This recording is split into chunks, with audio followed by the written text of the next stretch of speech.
Star Wars The Force Awakens is the 2015 sort of reboot sequel to the original Star Wars trilogy, directed by wannabe Spielberg, J.J. Abrams. So after Disney bought Lucasfilm and with that the rights to a new Star Wars movie, I was very excited. When they announced the original cast would be back, I got even more excited. And after seeing this movie, my excitement diminished a little bit. This movie had to do the impossible and please the fanboys. After the colossal trash heap that was 3 prequel movies, and George Lucas saying, I'm not making Star Wars movies anymore. They had to make people forget that George Lucas tainted the franchise. They had to get the original fans back, and they had to make a new appealing movie for kids of this generation. The new trio of heroes, played by Daisy Ridley, John Boyega, and Oscar Isaac, they're really great. They're really relatable and fun characters as opposed to the robotic Hayden Christensen and Natalie Portman in those prequel movies. But anyway, John Boyega as Finn is a really funny character. He has an interesting backstory, one that we haven't really seen in the Star Wars movies before, kind of like a turncoat from the Empire, joined the hero side. My only problem with him is that he's a little bumbling in his role. Like, he has a little too much comedy. I like him to be a little more serious if he's going to be like the new Han Solo or something. Oscar Isaac as Poe Dameron doesn't get a whole lot to do in the movie, but he's really natural as this really great pilot. He's great and he knows it, and they actually show that in the movie. They don't just mention it in one scene of dialogue and then expect you to remember that for the sequels. Daisy Ridley as Rey delivers the best performance in the movie. I think this is like her second or third movie, but she's really great as, I think she's going to be the lead. She's going to be the Luke of this trilogy. Adam Driver plays Kylo Ren, and he's actually a really compelling villain. I saw him, I was like, Darth Revan? But he's actually does great in his role. It's not what you expect it to be. He's not just a Darth Vader clone, even though he looks like one.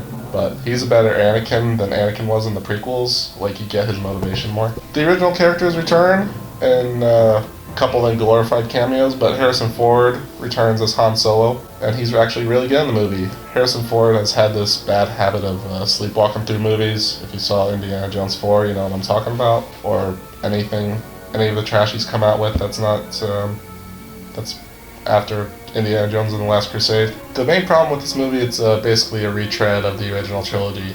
And, like, in terms of its locations and story beats, it's very similar to A New Hope. Which is a disappointment because the movie played it so safe in its story. And really, when you have this expansive universe where you can do anything you want in the Star Wars universe, like, you can tell as many stories as you want. Why do you need to put another Death Star in it? I mean, I get it from the business side of things. Like, Disney made a $4 billion investment. They gotta play it as safe as possible to make their money back. They gotta get people to see the movie.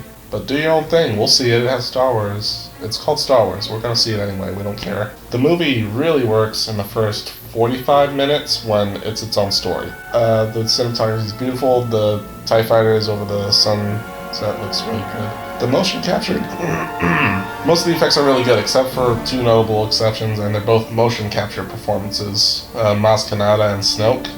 Maz Kanata I could see in CGI, but the CGI wasn't too hot. Snoke, I have no idea why he was CGI. You could have put makeup on somebody, and he would have looked just as intimidating. Like, I hope they don't have a fight with him, because I'm not gonna be emotionally invested in somebody fighting a CGI monster. The movie also has too many action scenes. The movie moves at a very fast pace, right from the get-go. Like, there's no room to breathe, like there was in the original trilogy, like when they had a scene on the Millennium Falcon on the way to Alderaan in New Hope. Like, all the characters are just running, and they're on their way, and they have to get to the plot, and the plot happens, and it's just all the way for the whole 2 hours, 20 minutes, whatever this movie is. There's also some bad dialogue, mostly between Rey and Finn, that doesn't feel quite natural. They mention the word boyfriend, which I'm like, why would you mention the word boyfriend in a Star Wars movie? It doesn't fit the universe really well. And there's also some bad shots of when they're having dialogue back and forth, like the camera is zoomed in on them and it's shaking like it's a hand-killed camera.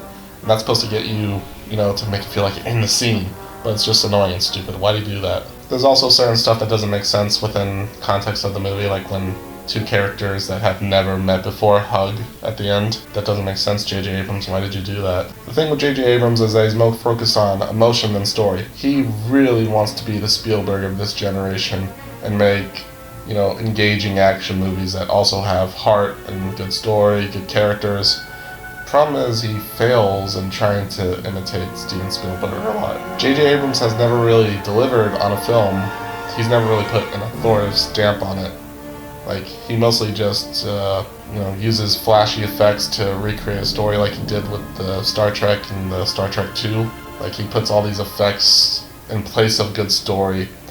But he has good characters in him, so that keeps you emotionally engaged. But it doesn't make for a compelling movie. J.J. Abrams knows how to shoot a movie, he knows how to shoot action, but his movies always have this artificial quality to them, where it's kind of cynical. Like, he wants you, he's trying to pull you in emotional directions, but you are not feeling it, no matter how much he tries, but with his music or in action. I wish they had picked somebody like Matthew Vaughn, who directed Kingsman, or somebody like Brad Bird, who made The Incredibles, to direct this. I think they could have done something different with the universe and hopefully done a better story. The movie actually could have been a lot worse, and I'm really glad they didn't go the George Lucas route of CGI and everything. Like, this movie has great practical effects. In the cantina scene, you see all these cool looking practical aliens, and I'm sure there'll be a bunch of Wikipedia pages about them. I'm sure there already is. I was very emotionally engaged throughout the movie, but I'm pretty sure that's only because I have a fondness for these old characters and I have a fondness for the universe, and I'm excited to see where they take these characters in this after Return of the Jedi. Overall, I'm positive about the movie. I'm really looking forward to the sequels. I hope they, do something original. I hope they don't, do I Am Your Father.